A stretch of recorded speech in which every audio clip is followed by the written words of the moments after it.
देश फक्त त्याच्या सीमांनी बनत नाही, तो बनतो त्या लोकांच्या अतूट विश्वासाने जे आपल्या परंपरा कधीही नष्ट होऊ देत नाहीत. परिचयाचे शिल्पकार तेची गुबिन, पद्मश्री 2026. 1964 मध्ये अरुणाचल प्रदेशातील केबी येथे जन्मले. ते निशी जमातीच्या परंपरांमध्ये वाढले. हा समूह स्थानिक डोनी पोलो धर्मात खोलवर रुजलेला आहे. वयाच्या 4थ्या वर्षी त्यांनी आपल्या आईला गमावले. यामुळे ते अंतर्मुख झाले.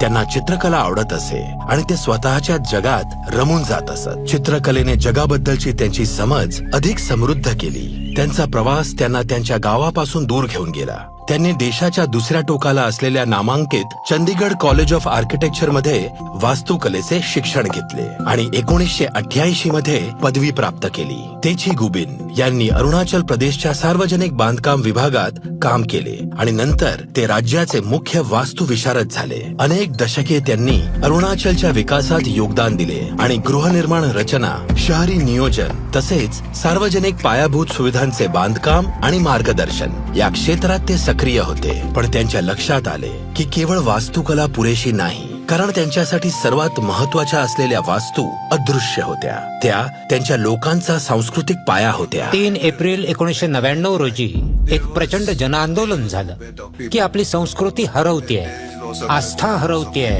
ओळख हरवतीये. आणि मी पाहिलं की आपले लोक त्यांच्या मूळ आस्थेपासून मोठ्या संख्येने दूर जात आहेत. माझे वडील पुजारी होते आणि ते लोकांचे मार्गदर्शक होते. मला वाटलं की मी माझ्या वडिलांचा वारसा पुढे चालवायला हवा. आपला सांस्कृतिक जतनाचा संदेश पसरवण्यासाठी त्यांनी 90हून अधिक गावांचा पायी दौरा केला. अशा भागांमधून प्रवास केला जिथे रस्तेही नव्हते. सर्वात दुर्गम गावांना वाचवणे हे त्यांचे ध्येय होते. त्यांना आढळले की ही समस्या सीमावर्ती भागांपर्यंत पोहोचली होती. तरीही त्यांनी चिकाटी सोडली नाही. 4 दशकात त्यांनी 600हून अधिक डोनी पोलो सांस्कृतिक केंद्रे उभारली. त्यांनी तिबेट, म्यानमार आणि भूतानच्या सीमेवरील प्रत्येक दुर्गम गावात तिरंगा फडकवला आणि सीमावर्ती लोकांचे अस्तित्व, प्रतिष्ठा आणि आपलेपणाच्या भावनेला सक्षम केले. लोक त्यांच्या जबरदस्त प्रयत्नांकडे दुर्लक्ष करू शकले नाहीत. हा एक सामूहिक प्रयत्न होता. मला असा पुरस्कार मिळेल याची मी कधी कल्पनाही केली नव्हती. मला लोकांसाठी काम करायला, त्यांना मदत करायला आवडते आणि मी आयुष्यभर लोकांना मदत आणि त्यांच्यासाठी काम करत राहीन. श्री तेची गुबिन, पद्मश्री 2026. कोटी कोटी नमन.